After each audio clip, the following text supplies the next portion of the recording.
what's up, guys? So we just did our first solo. As soon as we walked in here tonight, it's like, hey, let's bust up.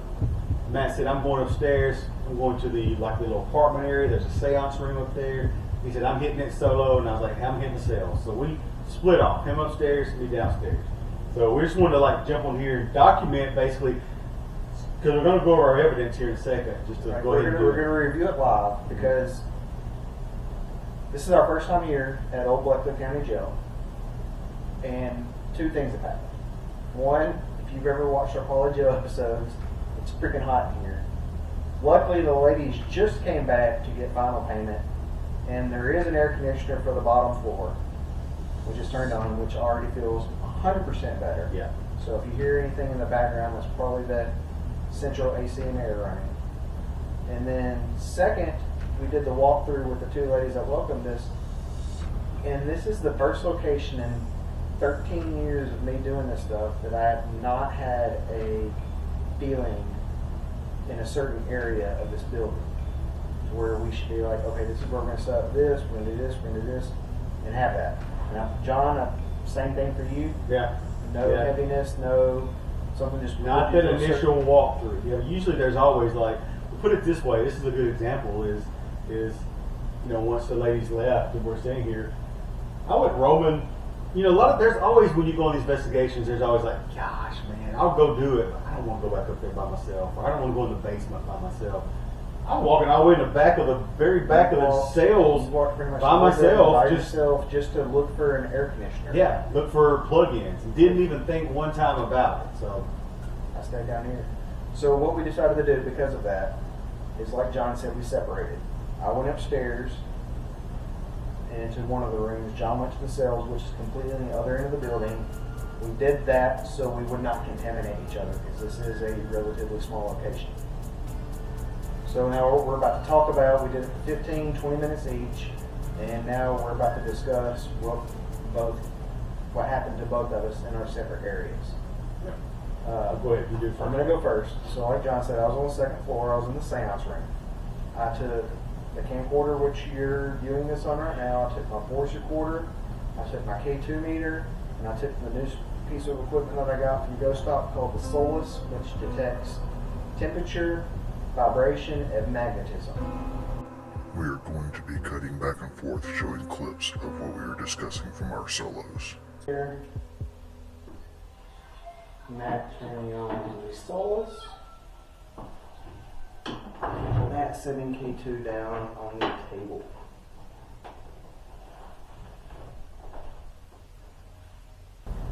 I set it on the table up there. I got a baseline. The temperature stayed the same at 86 degrees. The vibration never went off except for me doing a knocking experiment asking for a response. What about knocking? That was me knocking on the table, made the device go off. And the magnetism never got above 4. It was always between 0 and 4, so that was kind of the baseline for it. My 17 minutes or so of sitting there, I may have heard a creak or a footstep in the room right next to me. Don't know if it's paranormal, don't know what it was. Like I said, first time was location.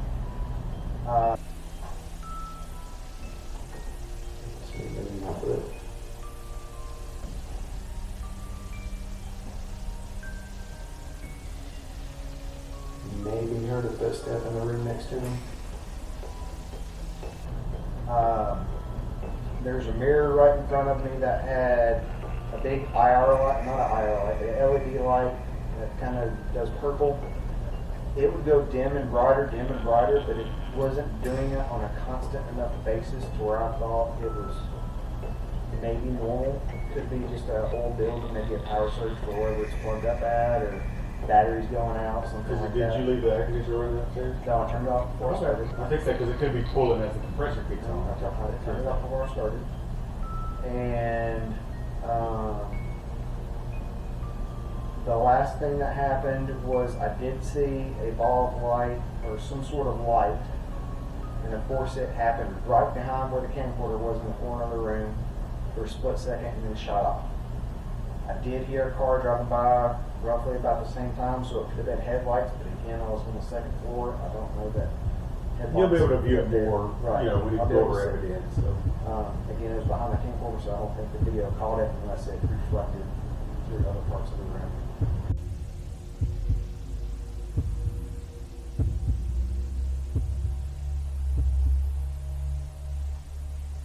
I think that might have been the light outside. I just saw a bright flash of light behind the camera. But other than that, I haven't reviewed the voice recorder yet to determine if I got any EVPs, but it's relatively non-anything for 20 minutes on the second floor.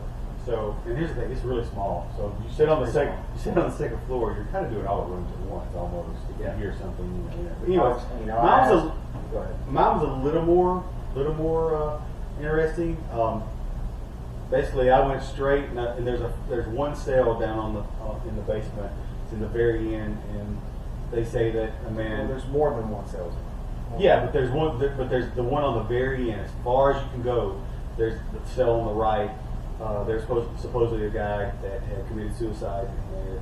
It's where a lot of the hot spots is, where a lot of people, that's investigated here that we've, solved, claim that they've gotten evidence and stuff. So I was like, hey, we're going to do it. I'm going to go straight there. Just go to the spot. It's supposed to be the hottest spot down there. Let's see what happens. So I did, and I carried my mail meter. Now my mail meter here has the REM pod feature on it. When you touch this, it does that.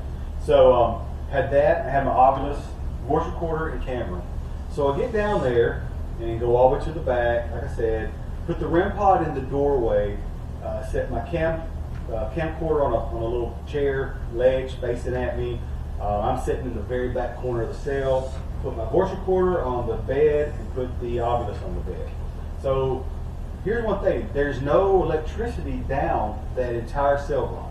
You can see where there's an extension cord that it goes to, and at that point there's no electricity past it because they have a light, kind of what Matt was talking about, like a fluorescent light there. So I get down there, and it's probably 40 foot long, something like that.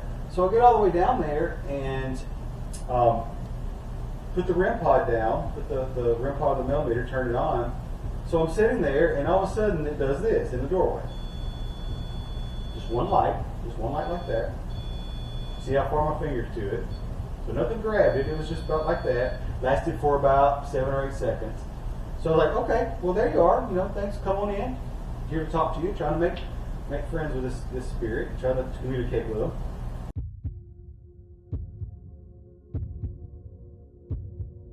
Okay.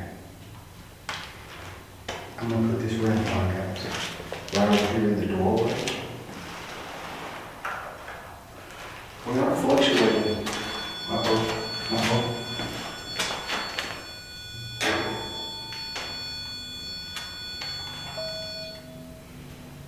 Well, we proceed, asked all these questions and stuff.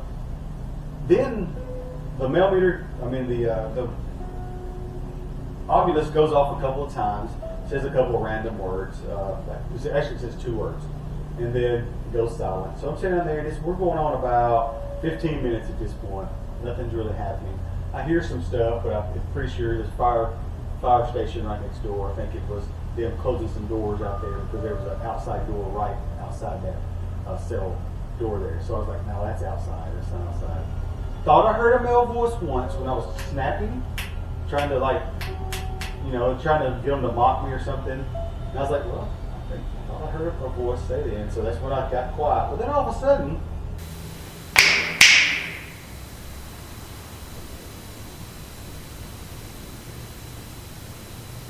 Right when I first hit that snap, I thought I heard a voice. I just had a thought, and I said, hey, and Matt had told me this on the way up here, that they don't even really have it documented that somebody died in that cell. They don't have any documentation on it. So I go into the spiel of, I hate to know that you have no name. And I was like, I'll tell you what I'll do personally. If you will come tell me your first and last name, I need both, first and last name, I said, in this little box, or my recorder that's pointing at me, I said, if you'll tell me that, I will get them to put a sign up or something in the cell to say, this was a cell of your name. I said, I promise you I will do that. But you have to give me your name. I will help you if you help me. When I said that, dude, this goes, oh what? Like somebody's grabbing her. And I was like, is that the battery? And then it goes off. And I was like, is that the battery, doing that? Because a lot of times it goes real crazy with the battery. I just checked it, the battery's full on. So that was weird. And then the freaking Oculus says one more word, famous.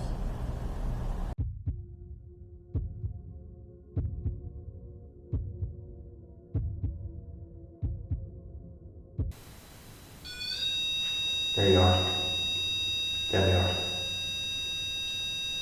Is that who I heard? Did I hear you?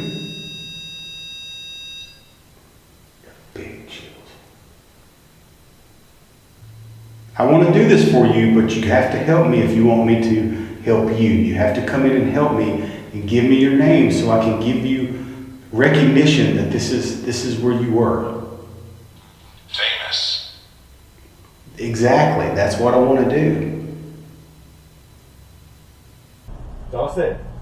And I was like, and you heard me when you walked up, I was talking, I was like, yes, in a way, I can't make you famous. I said, but I can make you known. I said, so I guess in a way I can make you famous, but you got to tell me your name. If you tell me your name, I will get them to put that on the wall, and I guess people will know that you would be famous.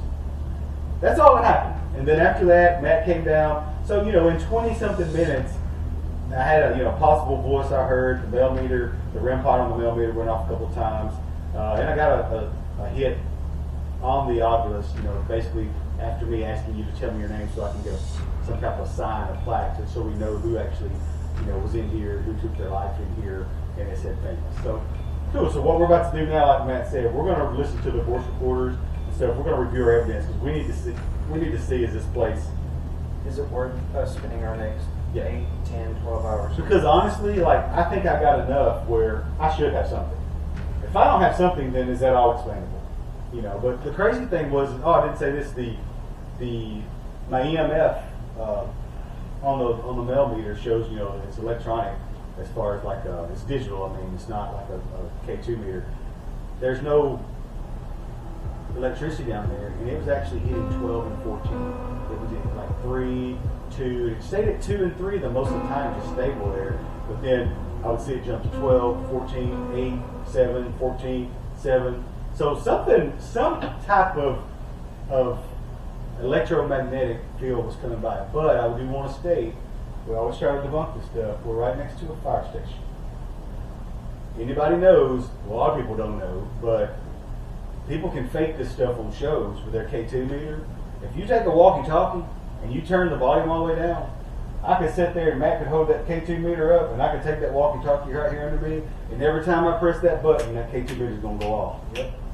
They do that Fire so stations, much. They have so many radio frequencies up yes. there. So I've actually Alarms, I've had a police or an ambulance, a fire truck go by doing an investigation for my mail meter starts going crazy because it's like a long range walkie-talkie. EMF. Yeah. So the frequency could be going through the building. I mean, it's right next door. Right. So anyways, just want to throw that out there. But we'll see if I guess what I'm trying to say, if I don't have anything on that voice recorder on that camera to back up my experiences I just had, then I got to chalk it up as the fire station next door. Yeah. If I do have something, then heck yeah, then we're in business. We must stay in. But we're gonna check this out. Either way, this will be posted on our YouTube page. Yep. Even if it's just a one and done thing. Yep. But see you soon. We're gonna review.